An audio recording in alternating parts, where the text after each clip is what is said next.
Ja sam Eva i cijeli život sam potpuno luda za noktima.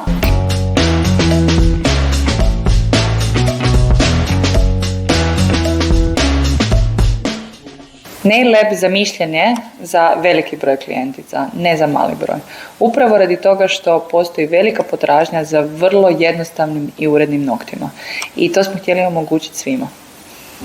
Tražila sam ime koje bi moglo upravo komunicirati sve ono što ja od tog salona želim.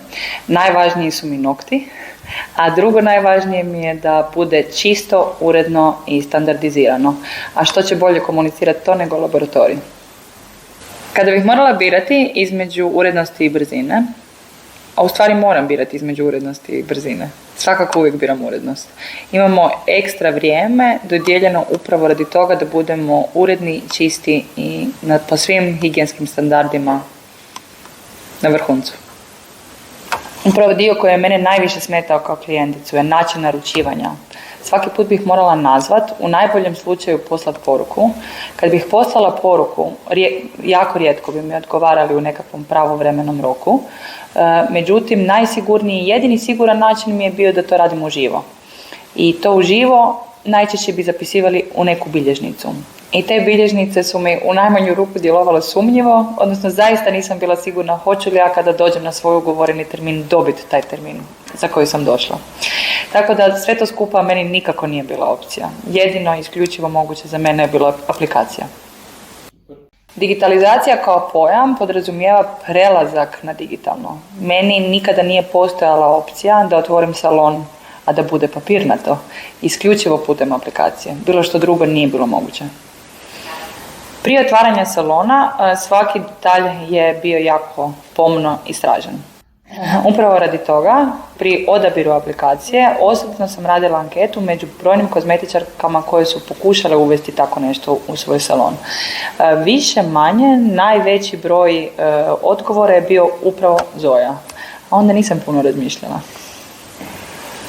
Neko me pitao bilježnica ili Zoja, što mi je bilo smiješno radi toga što mi nemamo bilježnicu. Doslovno nemamo papire.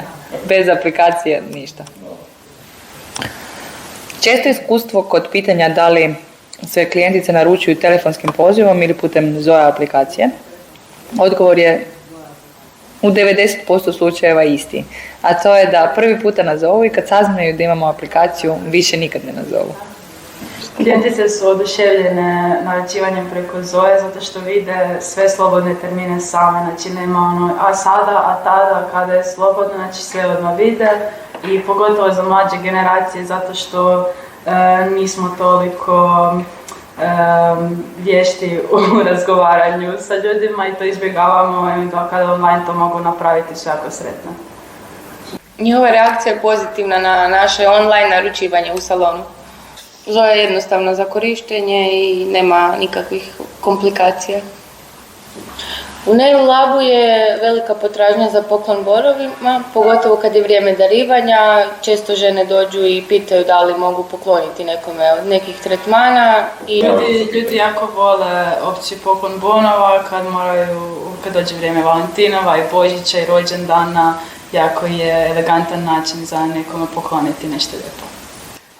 U Nail Labu je posebno to što imamo istu cijenu trajnog laka i gela za bilo koju duljinu ili dizajn noktiju, tako da ljudi koji vole jako dugačke i lude nokte mogu doći kod nas i neće imati skrivenih troškova kao u drugim salonima. Nail Lab se ističe po tome što nakon svakog tretmana na poklon dobije svoju rašpicu koju može ponijeti doma sa sobom.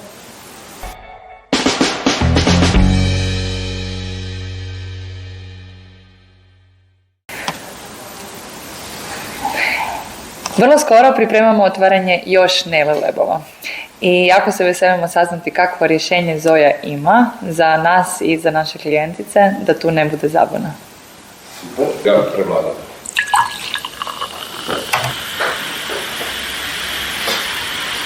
Ne možeš jer ti u tom momentu moraš razgovarati sa osobom, sretan si što ti se netko uopće javio, što si nekog dobio i brzo samo želiš to setelat. A kad si otvoriš aplikaciju onda chill u momentu kad ti želiš, kad ti paše, otvoriš i onda onako, ok, hoću ovo i to je to. Radi se. Da.